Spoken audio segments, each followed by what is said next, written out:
ਅਗਲੀ ਖਬਰ ਵੱਲ ਚੱਲੀਏ ਤੇ ਆਪਣੇ ਗੁਆਂਢੀ ਮੁਲਕ ਕੈਨੇਡਾ ਤੋਂ ਆ ਰਹੀ ਆ। ਜਿਵੇਂ ਕਿ ਤੁਹਾਨੂੰ ਪਤਾ ਹੀ ਆ, ਕੈਨੇਡਾ ਦੇ ਵਿੱਚ ਹਿੰਦੁਸਤਾਨ ਦਾ ਜੋ ਐਕਸਟਰਨਲ ਅਫੇਅਰ ਮਿਨਿਸਟਰ ਆ, ਜੈ ਸ਼ੰਕਰ, ਉਹ ਉੱਥੇ ਪਹੁੰਚਿਆ ਹੋਇਆ ਆ। ਕੈਨੇਡਾ ਦੇ ਪ੍ਰਾਈਮ ਮਿਨਿਸਟਰ ਮਾਰਕ ਕਾਰਨੀ ਹੁਣਾਂ ਨੇ ਜਿਹੜਾ ਇੰਡੀਆ ਦੇ ਨਾਲ ਬਿਜ਼ਨਸ ਕਰਨ ਦੀ ਜਿਹੜੀ ਗੱਲਬਾਤ ਆ, ਉਹ ਪੂਰੀ ਤਰ੍ਹਾਂ ਤੋਰ ਰੱਖੀ ਹੈਗੀ ਆ। ਤੇ ਪਿਛਲੇ ਦਿਨਾਂ ਦੇ ਵਿੱਚ ਦੋ ਜਿਹੜੀਆਂ ਬਹੁਤ ਵੱਡੀਆਂ ਰਿਪੋਰਟਸ ਆਈਆਂ ਸੀਗੀਆਂ, ਹਾਂ, ਉਹਨਾਂ ਨੂੰ ਲੈ ਕੇ ਜਿਸ ਹਿਸਾਬ ਦੇ ਨਾਲ ਭਾਰਤ ਦੀ ਸਰਕਾਰ ਡਾਇਰੈਕਟਲੀ ਲਿੰਕ ਹੋਈ ਹੈਗੀ ਆ ਹੋਮ ਮਿਨਿਸਟਰ ਤੱਕ, ਵੀ ਕਿਸ ਤਰ੍ਹਾਂ ਕੈਨੇਡੀਅਨ ਸਿੱਖਸ ਨੂੰ ਮਾਰਨ ਦੀ ਕੋਸ਼ਿਸ਼ ਕਰ ਰਹੇ ਸੀ। ਉਸ ਸਬੰਧ ਦੇ ਵਿੱਚ world Sikh organisation of Canada ਨੇ ਇੱਕ ਲੈਟਰ ਲਿਖਿਆ ਹੈਗਾ ਇੰਡੀਆ ਦੇ ਜੈ ਸ਼ੰਕਰ ਦੇ ਕੈਨੇਡਾ ਵਿੱਚ ਆਉਣ ਤੋਂ। ਉਹਨਾਂ ਨੇ ਇਹ ਲਿਖਿਆ ਵੀ ਮਾਰਕ ਕਾਰਨੀ ਨੂੰ, ਜੋ ਕੈਨੇਡਾ ਦੇ ਪ੍ਰਾਈਮ ਮਿਨਿਸਟਰ ਹੈਗੇ, ਸਿੱਖ ਲਾਈਵਸ ਆਰ ਨਾਟ ਨੈਗੋਸ਼ੀਏਬਲ। ਤੇ ਜਿਹੜੀ ਸਿੱਖਾਂ ਦੀਆਂ ਜ਼ਿੰਦਗੀਆਂ ਆ, ਉਹਨਾਂ ਦੇ ਬੇਸ ਦੇ ਉੱਤੇ ਤੁਸੀਂ ਨੈਗੋਸ਼ੀਏਟ ਨਹੀਂ ਕਰ ਸਕਦੇ ਹੈਗੇ। ਸੋ ਕਾਫੀ ਲੰਮਾ ਚੌੜਾ ਲਿਖਿਆ ਉਹਦੇ ਵਿੱਚ। ਉਹਨਾਂ ਨੇ ਪੂਰਾ ਹੀ ਲਿਖਿਆ ਆ ਵੀ ਕਿਉਂ ਜਿਹੜੇ ਇੰਟੀਮੀਡੇਟ ਹੋ ਰਹੇ ਆ, ਟਰਾਂਸਨੈਸ਼ਨਲ ਆਪਰੇਸ਼ਨ ਹੋ ਰਿਹਾ ਸਿੱਖਾਂ ਦੇ ਉੱਤੇ, ਤੇ ਸਿੱਖ ਕੈਨੇਡੀਅਨ ਨੂੰ ਟਾਰਗੇਟ ਕੀਤਾ ਜਾ ਰਿਹਾ ਹੈਗਾ। ਪਰ ਦੂਸਰੇ ਪਾਸੇ ਜਿਹੜਾ ਆ, ਤੁਸੀਂ ਆਪਣਾ ਜਿਹੜਾ ਬਿਜ਼ਨਸ ਆ ਉਹਨੂੰ ਜਿਹੜਾ ਸ਼ੁਰੂ ਕੀਤਾ ਹੋਇਆ ਹੈਗਾ ਆ। ਈਵਨ ਕੈਨੇਡਾ ਦੀਆਂ ਸੀਸਸ ਵਰਗੀ ਆਰਗੇਨਾਈਜੇਸ਼ਨ ਦੇ ਜਿਹੜੇ ਟੌਪ ਦੇ ਡਾਇਰੈਕਟਰ ਰਹਿ ਚੁੱਕੇ ਆ, ਉਹ ਜੋ ਬੁੱਕ ਵੀ ਲਿਖ ਰਿਹਾ ਟਰਾਂਸਲੇਸ਼ਨਲ ਰਿਪਰੈਸ਼ਨ ਤੇ, ਉਹਨਾਂ ਨੇ ਵੀ ਕਲੀਅਰਲੀ ਦੱਸਿਆ ਵੀ ਕਿਸ ਤਰ੍ਹਾਂ ਜਿਹੜੇ ਹਰਦੀਪ ਸਿੰਘ ਨਿੱਜਰ ਦਾ ਕਤਲ ਕੀਤਾ ਗਿਆ, ਕਿਸ ਤਰ੍ਹਾਂ ਹੋਰ ਬਿਜ਼ਨਸਮੈਨਾਂ ਦੇ ਕਤਲ ਹੋ ਰਹੇ ਹੈਗੇ ਆ। ਹੁਣ ਰੀਸੈਂਟਲੀ ਉੱਥੇ ਦਰਸ਼ਨ ਸਿੰਘ ਸਾਹਸੀ, ਜੋ ਕਿ ਬਹੁਤ ਹੀ ਅਮੀਰ ਆਪਣਾ ਪੰਜਾਬੀ ਬੰਦਾ ਸੀ, 4000 ਦੇ ਕਰੀਬ ਉਹਦੇ EMPLOYEE ਸੀ, ਬਹੁਤੇ ਉਹਨਾਂ 'ਚ ਪੰਜਾਬੀ ਕੰਮ ਕਰਦੇ ਸੀ, ਉਹਨੂੰ ਸ਼ਰੇਆਮ ਗੋਲੀਆਂ ਨਾਲ ਮਾਰ ਦਿੱਤਾ ਗਿਆ।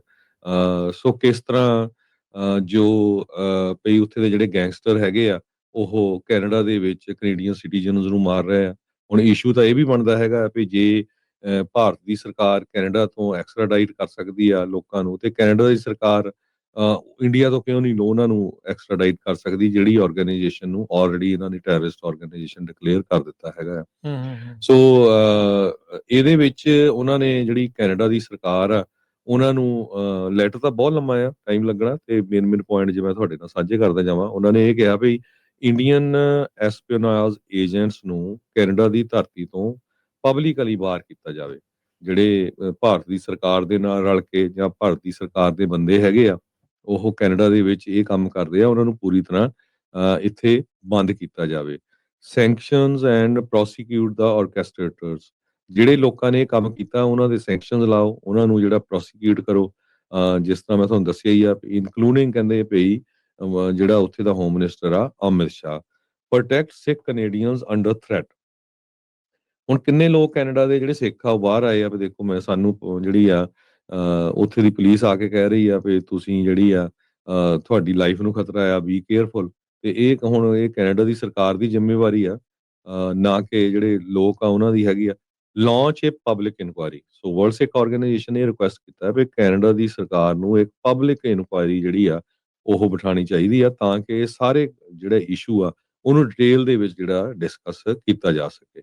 ਸੋ ਦਨੀਸ਼ ਸਿੰਘ, ਪ੍ਰੈਜ਼ੀਡੈਂਟ ਜੋ ਵਰਲਡ ਸਿੱਖ ਆਰਗੇਨਾਈਜੇਸ਼ਨ ਦਾ, ਉਹਨਾਂ ਨੇ ਇਹ ਜਿਹੜਾ ਲੈਟਰ ਆ ਕੈਨੇਡਾ ਦੇ ਜਿਹੜੇ ਪ੍ਰਾਈਮ ਮਿਨਿਸਟਰ ਆ ਮਾਰਕ ਕਾਰਨੀ, ਉਹਨਾਂ ਨੂੰ ਇਹ ਲਿਖਿਆ ਆ ਉਸ ਟਾਈਮ ਦੇ ਉੱਤੇ ਜਿਸ ਟਾਈਮ ਦੇ ਉੱਤੇ ਜਿਹੜੀ ਮੀਟਿੰਗ ਆ ਇੰਡੀਆ ਦੇ ਫੋਰਨ ਮਿਨਿਸਟਰ ਦੇ ਨਾਲ ਕੈਨੇਡਾ ਦੇ ਪ੍ਰਾਈਮ ਮਿਨਿਸਟਰ ਦੀ ਹੋਣ ਜਾ ਰਹੀ ਹੈ।